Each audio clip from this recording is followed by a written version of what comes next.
Hello नमस्कार दोस्तों। 161 का स्टेटमेंट कब और 164 का स्टेटमेंट कब और किसके द्वारा लिया जाता है, इसके बारे में जानेंगे। मुकदमे में ट्रायल के दौरान इन दोनों बयानों का महत्व क्या होता है, तो आज इस एपिसोड में इसके बारे में बातचीत करने जा रहे हैं। और 161 तथा 164 का एविडेंस किसके द्वारा और कब लिया जाता है। 161 में रिकॉर्ड किया जाता है तो 164 में रिकॉर्ड करने की क्या आवश्यकता क्यों होती है, इसके बारे में बात करने जा रहे हैं। यदि आप आम नागरिक हैं तो भी यह जानकारी होनी चाहिए तथा थाने में किसी भी कॉग्निजेबल ऑफेंस की फर्स्ट इन्फॉर्मेशन रिपोर्ट दर्ज की जाती है। फर्स्ट इन्फॉर्मेशन रिपोर्ट के दर्ज हो जाने के बाद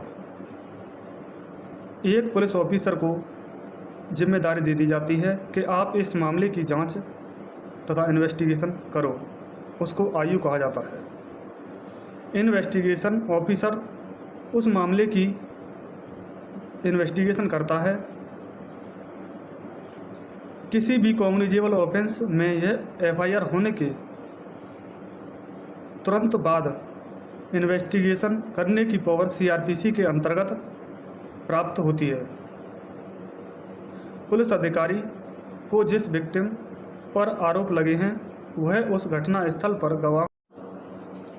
गवाहों के बयान ले जो उस घटना के समय उपस्थित हों और घटना के संबंधित बयान ले, डॉक्यूमेंट्री एविडेंस कलेक्ट करें। यह सारा काम इन्वेस्टिगेशन ऑफिसर का होता है।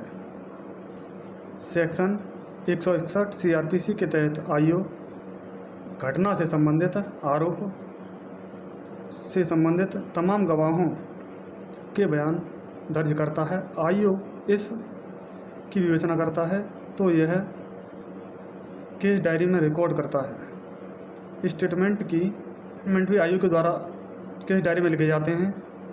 अब बात आती है 164 सीआरपीसी। 164 का बयान विवेचना के दौरान मजिस्ट्रेट के द्वारा दर्ज किया जाता है। अधिकतर महिलाओं से संबंधित अपराधों में 354 ABCD 376 के अपराधों में जैसे ही पता चलता है, इन्वेस्टिगेशन शुरू होते ही मजिस्ट्रेट के समक्ष ले जा करके 164 का बयान रिकॉर्ड किया जाता है। विटनेस के साइन 161 पर नहीं होते, हालांकि 164 में विटनेस के साइन होते हैं और सील बंद करके लिफाफे में रखा जाता है। हालांकि उस स्टेटमेंट की नकल को कोर्ट की परमिशन से इन्वेस्टिगेशन ऑफिसर केस डायरी में ज़रूर कलेक्ट करता है। अब बात यहाँ पर आती है कि आप यदि 161 रिकॉर्ड होता है तो 164 की ज़रूरत यूँ पड़ती है कि गवाह को पता रहे कि उसने मजिस्ट्रेट के समक्ष बयान दिया है, जिससे वह अदालत में मुकर न पाए या हॉस्टाइल होने के चैलेंजेस कम हो जाते हैं, जिससे इसी 164 का बयान दर्ज किया जाता है। अब बात आती है इन दोनों बयानों की एविडेंसरी वैल्यू क्या होती है। साक्ष्य में इन दोनों बयानों का महत्व क्या होता है। इस संबंध में कानून यह कहता है 161 और 164 के बयानों के आधार पर सज़ा नहीं दी जा सकती। वह इस स्टेटमेंट की जगह नहीं ले सकता जो ट्रायल के दौरान दर्ज किया जाता है। इन दोनों बयानों का महत्व क्या होता है।